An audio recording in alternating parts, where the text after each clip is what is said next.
बिस्मिल्लाहिर्रहमानिर्रहीम।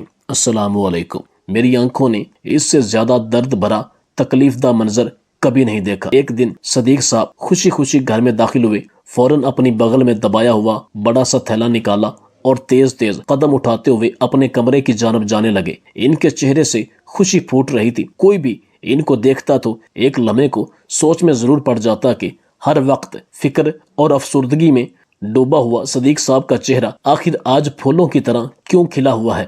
ऐसा भी क्या हो गया है कि सदीक मोहम्मद आज इतने खुश दिखाई दे रहे हैं। ये खुशी सदीक साहब की दोनों बेटों से भी छुपी हुई नहीं थी। वो तो शायद इसी ताक में बैठे थे कि कब अब्बा घर आए और वो इन पर हाथ साफ करें। सदीक साहब इस बात से अनजान थे कि इनके बेटे क्या खिचड़ी पकाए बैठे हैं। अपने ही ध्यान में घर में दाखिल हुए और फिर अपने इस बैग को उठाए कमरे में आए। अपनी बीवी परवीन को आवाजें देने लगे। परवीन कहाँ चली गई है? जल्दी आ, तुझे कुछ दिखाना है। मगर परवीन की कोई आवाज ना आई। इनके हिस्से में मौजूद 2 कमरे थे, बाकी सारा घर तो बंटवारे में जा चुका था। 2 बेटे थे और दोनों बेटों ने ही बाप की जिंदगी में अपने हिस्से अलग अलग कर लिए थे। इतनी बड़ी खुली हवेली में अब दीवारें बन चुकी थी। दोनों बेटों ने अपने अपने हिस्से का नया घर बना लिया और दरमियान में दीवारें बना ली।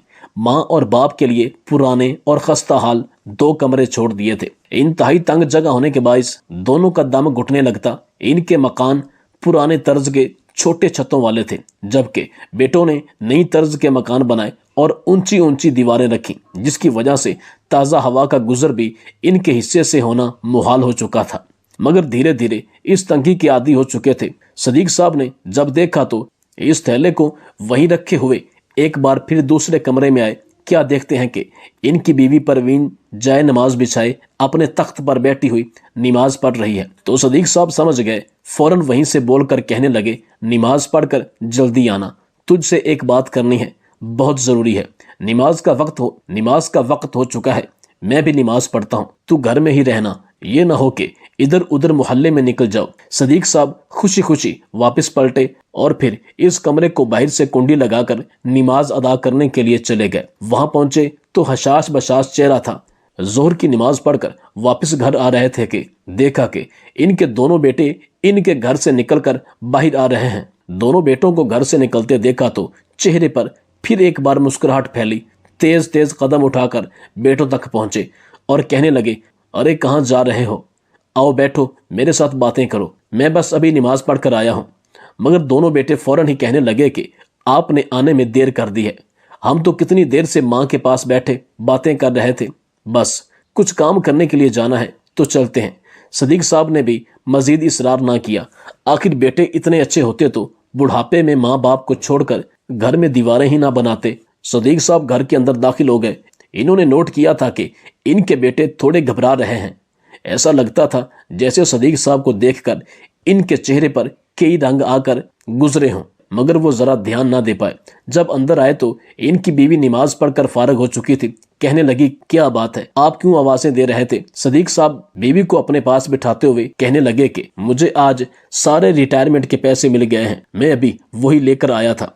मैं तो ये सोचकर बहुत खुश हूँ कि अब हमें बेटों का मुंह नहीं देखना पड़ेगा, हम दोनों का गुजारा हो जाएगा। परवीन ने जब ये सुना तो फौरन खुदा का शुक्र अदा करने लगी। आखिर इन पैसों के लिए इन्होंने बहुत भाग दौड़ की थी, अब जाकर वो पैसे मिल चुके थे। सदीक साहब कहने लगे कि ठीक है, इन पैसों से कोई छोटा सा कारोबार शुरू कर लेंगे। बेटों से तो जरा भी उम्मीद नहीं है कि वो हमारा खर्च उठा सकेंगे, मगर इस बात से अनजान थे कि इनके सारे ख्वाब धरे के धरे ही रह जाएंगे। सदीक ने जो ही ट्रंक खोलकर इससे थैला निकालना चाहा तो उसे हैरत का झटका लगा था, क्योंकि ट्रंक में थैला मौजूद ही ना था। इसने सारे कपड़े बाहर निकाल कर फेंक दिए, मगर इससे पैसों का थैला बरामद ना हुआ। सदीक साहब कहने लगे कि परवीन, मैंने इस ट्रंक में ही वो नीला बैग नुमा शापर रखा था, आखिर कहाँ गया? परवीन भी परेशान सी हो चुकी थी। फौरन दोनों मियाँ बीवी पैसों को ढूंढने लगे। परवीन कहने लगी कि हो सकता है आपने कहीं और रखे हों और अब याद ना आ रहा हो। मगर सदीक साहब कहने लगे कि मेरी याददाश्त बिल्कुल ठीक है, मैंने इसी ट्रंक में ही रखे थे और फिर नमाज अदा करने के लिए चला गया था, मगर वहां पर 1 रुपया भी मौजूद नहीं था। तब ही दिमाग पर जोर डालने से सदीक साहब के कानों में घंटियां सी बजने लगी। वो फौरन परवीन से कहने लगे कि अभी अभी अनवर और असगर आए थे, कहीं इन्होंने तो वो पैसे नहीं उठा लिए। پروین نے یہ بات سنی تو فوراً جھڑک دیا اور کہنے لگی کہ آپ کیسی باتیں کر رہے ہیں، بھلا وہ ایسا کیسے کر سکتے ہیں؟ صدیق صاحب کہنے لگے کہ جب وہ گھر میں داخل ہوئے تھے تو تم اس کمرے میں موجود تھی؟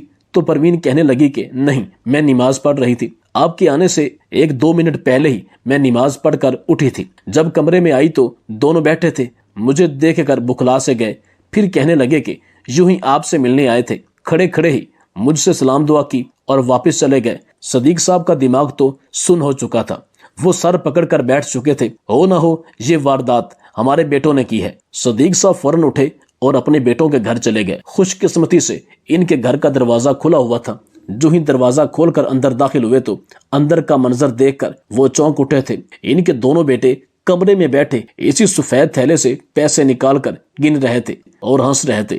بڑا بیٹا انور کہہ رہا تھا کہ دیکھ، میں بڑا ہوں اس لیے یہ 1 لاکھ میں خود رکھوں گا، جبکہ چھوٹا کہہ رہا تھا کہ ابا کے لیے دونوں بیٹے برابر ہیں تو اس 1 لاکھ کا بھی 50-50 ہزار کریں گے۔ صدیق صاحب نے جب یہ منظر دیکھا تو انہیں شدید صدمہ پہنچا تھا، اور باپ کو کھڑا دیکھا تو وہ ہڑبڑا کر اٹھ کھڑے ہوئے۔ صدیق صاحب غصے سے آگے بڑھے اور کہنے لگے، کس کی اجازت سے تم لوگ پیسے یہاں لے کر آئے ہو؟ آخر کس نے تم لوگوں کو یہ اجازت دی کہ یہ پیسے لے کر جاؤ؟ دونوں بیٹے پہلے تو بکھلائے، پھر کہنے لگے یہ ہمارے پیسے ہیں اس لیے ہم نے لے لیے۔ صدیق صاحب غصے سے آگے بڑھے اور اپنے پیسے اٹھانے لگے، کہنے لگے کہ یہ میری محنت کی کمائی ہے، اپنا سب کچھ تم دونوں پر لٹا چکا ہوں، مگر اب یہ پیسے بالکل بھی نہیں دوں گا، اس پر میرا اور میری بیوی کا حق ہے۔ مگر دونوں بیٹوں نے فوراً باپ کو دھکا دے دیا اور بولے کہ خبردار، ان پیسوں کو ہاتھ بھی لگایا تو یہ پیسے ہمارے ہیں، ہمیں ضرورت ہے، آپ کا خرچہ اٹھا تو رہے ہیں۔ انہوں نے دھکے مار کر باپ کو اپنے گھر سے نکال دیا تھا۔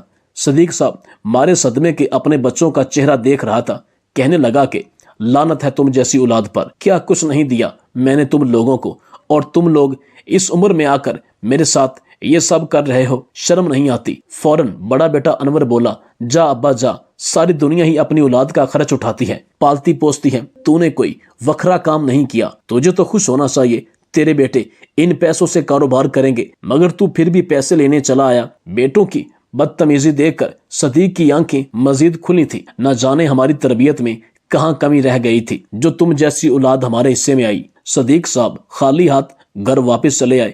بیوی نے ان کی حالت دیکھی تو سمجھ گئی کہ ایک بار پھر بیٹوں نے باپ کو ذلیل کر کے گھر سے نکال دیا ہے۔ پروین کی آنکھوں سے بے ساختہ آنسو نکلے تھے اور ایک ٹھنڈی سانس لے کر دل پہ ہاتھ رکھ کر اس نے بائیں جانب بنے ہوئے مکان کو دیکھا تھا جو ان کے دونوں بیٹوں کا تھا، جہاں وہ اپنی بیوی اور بچوں کے ساتھ ہنسی خوشی زندگی گزار رہے تھے۔ دونوں بیٹوں کا کہنا تھا کہ وہ ان پیسوں سے نیا کاروبار شروع کریں گے، مگر ان دونوں نے ادھار ہی اتنا اٹھا رکھا تھا کہ وہ آدھے سے زائد پیسے ادھار واپس دینے میں لگا چکے تھے۔ صدیق صاحب تو اس بات کو دل سے لگائے چارپائی پر لگ چکے تھے، جبکہ پروین ان سے کہنے لگی کہ اگر اتنا ہی سوچتے رہو گے تو مریض بن جاؤ گے، میرا بھی تو سوچو، آخر میرا اس دنیا میں تمہارے علاوہ ہے کون؟ 2 بچے پیدا کیے، مشکل وقت میں بھی ان کو کبھی گرم ہوا کا جھونکا تک نہیں لگنے دیا، خود بھوکے رہے مگر بچوں کو کبھی بھوکا نہ سونے دیا۔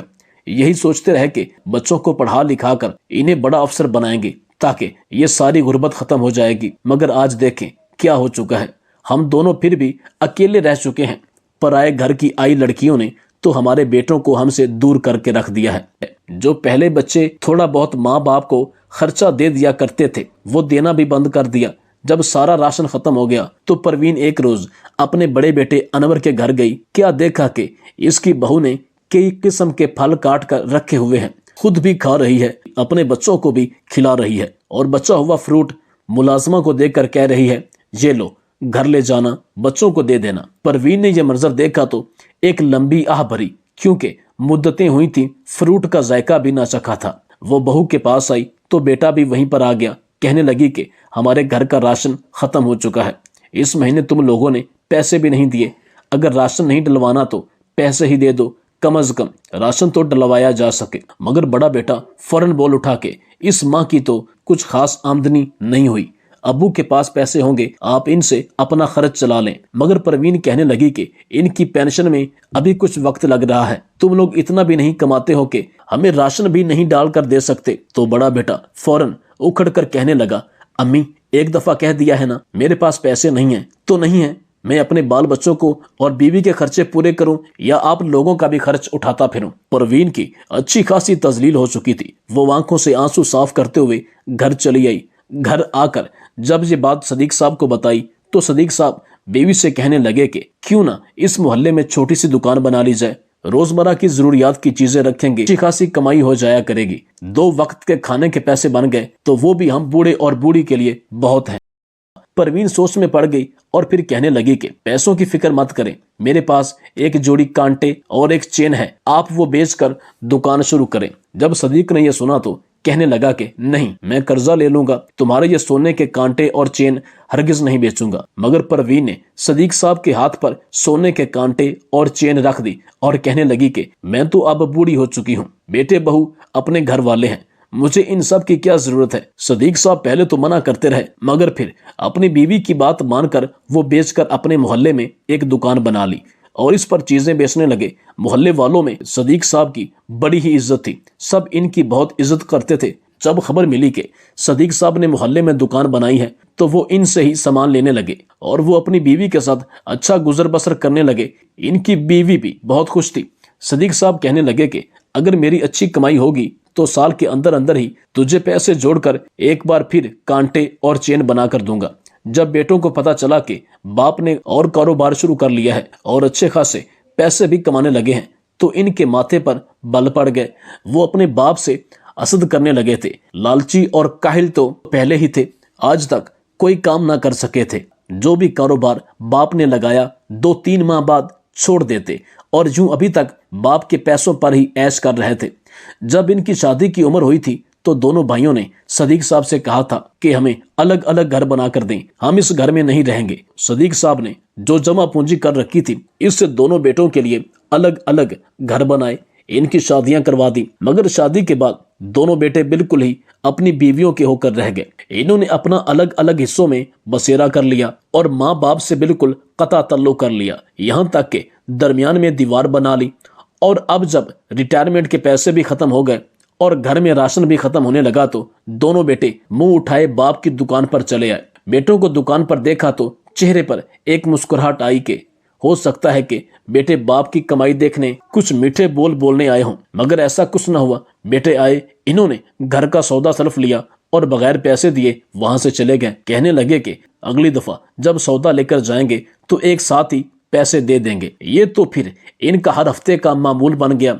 वो लोग आते और दुकान से सौदा सल्फ ले जाते और पैसे के नाम पर एक फूटी कौड़ी भी देकर ना जाते। सदीक साहब पहले तो खामोश रहे मगर जब तीसरी बार बेटे दुकान से सौदा सल्फ लेने आए तो सौदा देने से पहले सदीक कहने लगा कि मुझे पहले पैसे दो, 2 दफा के पैसे भी तुम लोगों ने नहीं दिए। मैंने दुकान में मजीद सौदा डालना है, सामान खत्म होता जा रहा है, तुम लोग पैसे दोगे तो मैं आज नया सौदा लेकर आऊंगा। उस वक्त वहां पर मोहल्ले के 2-3 और शख्स भी मौजूद थे। सदीक के दोनों बेटे कहने लगे कि चाचा जी, आपने देख लिया, बाप ऐसे होते हैं। हमारे बाप ने दुकान बना ली है मगर देखें तो सही, अपने ही बेटों से सौदे के पैसे मांग रहे हैं। क्या आप भी अपने बेटों के साथ ऐसा सलूक करते हैं? वो शख्स फौरन कहने लगा कि नहीं नहीं, हमारे घर में तो ऐसा कुछ भी नहीं होता। हमने कभी बेटों से पैसे नहीं लिए, बल्कि घर का पूरा खर्च मिलजुल कर उठाते हैं। सदीक साहब ने यह सुना तो कहने लगे, मेरे बेटों ने मुझसे सभी रिश्ते नाते तोड़ दिए हैं। शादी के बाद से ही अपनी हांडी रोटी अलग कर ली थी। अगर ये सौदा लेकर जाना चाहते हैं तो फिर इन्हें पैसे भी देने चाहिए जिससे मेरी दुकान आगे बढ़ सके। मगर दोनों बेटे मुफ्त में ये सामान लेकर वहां से जा चुके थे। कुछ दिन गुजरे, दोनों ने एक नया हरबा अपना लिया। जैसे ही नमाज का वक्त होता तो सदीक साहब नमाज अदा करने के लिए दुकान से जाते तो सामने दूध वाले को कह जाते कि मेरी दुकान का ध्यान रखना, मैं जल्दी से नमाज पढ़कर आता हूँ। इनके जाते ही कभी बड़ा तो कभी छोटा बेटा दुकान में आ जाता। दूध वाला इन्हें देखता तो मुतमईन हो जाता कि इनका बेटा रखवाली के लिए आ गया है।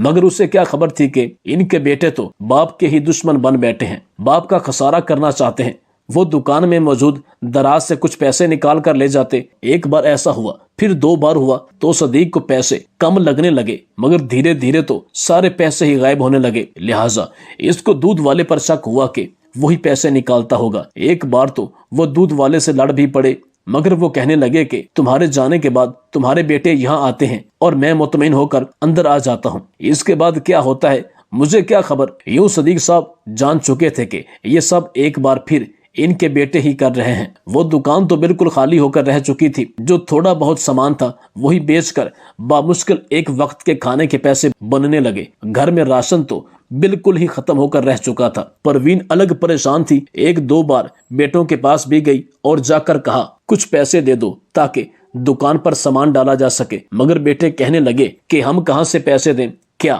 ہم سے پوچھ کر ابا نے دکان بنائی تھی، ہمارے پاس تو 1 روپیہ بھی نہیں ہے۔ صدیق نے کتنی بار بیٹوں سے کہا کہ تم لوگ چھپ کر میری دکان سے پیسے چراتے رہے ہو، جو سودا سلف کے پیسے لے کر گئے ہو وہی لوٹا دو، مگر دونوں بیٹے ہرگز نہ مانے، الٹا ماں باپ کو گالم گلوچ دینے لگے، دھکے دے کر گھر سے نکال دیا۔ دکان بالکل خالی ہو چکی تھی، جو تھوڑا بہت سامان تھا وہ بیچ کر ان پیسوں سے انہوں نے اپنے لیے کچھ کھانا خریدا۔ اب تو یہ نوبت آ چکی تھی کہ دکان میں 1 روپے کی چیز بھی موجود نہ تھی۔ اگلے ہی روز صدیق نے اپنی دکان کو بند کر دیا۔ لوگ صبح صبح ان کے پاس سودا سلف لینے آئے تو دکان کو بند دیکھا۔ ان کے بیٹوں نے بھی ماں باپ کا خوب مذاق اڑایا کہ اچھا ہوا ابا کی دکان بند ہو گئی، ورنہ بڑے اتراتے پھرتے تھے، میں کمائی کر رہا ہوں اور بیٹے اناڑی ہیں۔ انہوں نے تو 1 ہفتے تک اپنے ماں باپ کے گھر کی طرف منہ بھی نہ کیا تھا، جو پتہ چل سکے کہ آخر ماں باپ ہیں کہاں۔ جب 1 ڈیڑھ ہفتے تک دکان بند رہی تو لوگ آ کر انور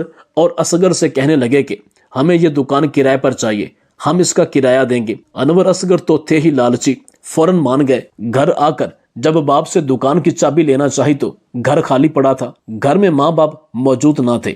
انور کہنے لگا کہ فکر کرنے کی ضرورت نہیں ہے، ہم دکان کا تالا توڑ کر نیا تالا لگا دیں گے۔ وہ لوگ دکان پر چلے آئے۔ دکان پر آ کر جو ہی دروازہ کھولنا چاہا تو دروازہ اندر سے بند تھا۔ انہیں حیرت ہوئی تھی کہ آخر یہ دروازہ اندر سے کیسے بند ہو سکتا ہے۔ جب لوگوں نے مل کر اس دروازے کو کھولا تو اندر کا منظر دیکھ کر ان کے پیروں کے نیچے سے زمین نکل چکی تھی۔ صدیق صاحب اور ان کی بیوی پروین وہیں دکان میں زمین پر پڑے تھے۔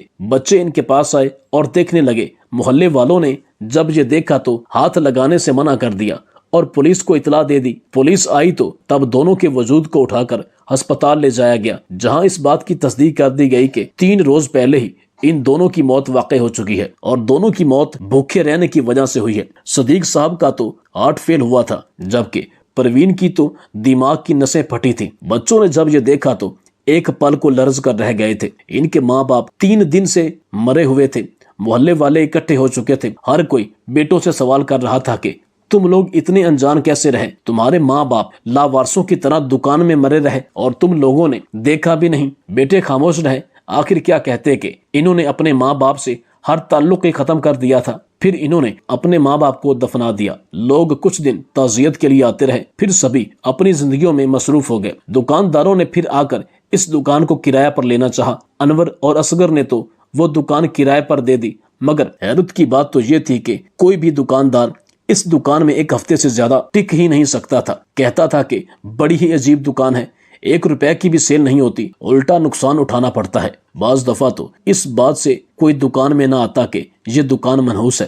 اس میں صدیق صاحب اور ان کی بیوی کی لاش ملی تھی۔ انور اور اصغر نے اس زمین کو ویسے ہی چھوڑ دیا اور اپنے ماں باپ کے گھر کو کرائے پر چڑھا دیا، مگر کوئی بھی اس مکان میں زیادہ دیر تک نہ رہ سکا۔ دن بدن ان کے حالات بدلنے لگے۔ جب گزارا مشکل ہو گیا تو انہوں نے اپنے گھر کا کچھ حصہ بیچ دیا۔ وہ پیسے بھی ختم ہوتے جا رہے تھے تو مزید قرض اٹھا کر کاروبار کرنے کا سوچتے رہے، مگر کسی کام میں بھی انہیں کامیابی نہیں ہوئی تھی۔ بیوی الگ جھگڑا کرتی رہی اور بچے الگ بری عادات میں ملوث ہو چکے تھے۔ وہ تو کچھ سالوں میں پاگل ہو کر رہ چکے تھے۔ اولاد کو سمجھاتے تو وہ ان کو گالیاں تک دینے سے نہ کتراتے۔ انور اور اصغر تو پاگل ہوتے جا رہے تھے۔ اب انہیں احساس ہو رہا تھا کہ انہوں نے اپنے ماں باپ کے ساتھ کتنا غلط کیا۔ جو کچھ وہ اپنے ماں باپ سے کرتے آئے تھے آج ان کے ساتھ وہی ہو رہا تھا۔ دونوں کو عجیب و غریب سی بیماری لگ چکی تھی۔ ہر وقت جسم میں سوئیاں چبھتی رہتی اور خود کو خارج کرتے رہتے۔ ڈاکٹروں سے چیک اپ کروایا تھا مگر آرام نہ آیا تھا۔ وہ سوئیاں اس قدر تیزی سے چبھتی کہ وہ درد کے مارے چلانے لگتے اور اس طرح کراہتے کہ ہمسایوں تک ان کی آوازیں جاتی تھیں اور اپنے جسم کو ایسے نوچتے کہ زخم ہو جایا کرتے۔ محلے والوں کا کہنا ہے کہ 10 سال بعد دونوں یکے بعد دیگرے مر چکے تھے۔ ان کی بیویاں بچوں کو لے کر نہ جانے کہاں چلی گئیں اور صدیق صاحب اور پروین بی بی کا گھر یوں ہی ویران پڑا رہا۔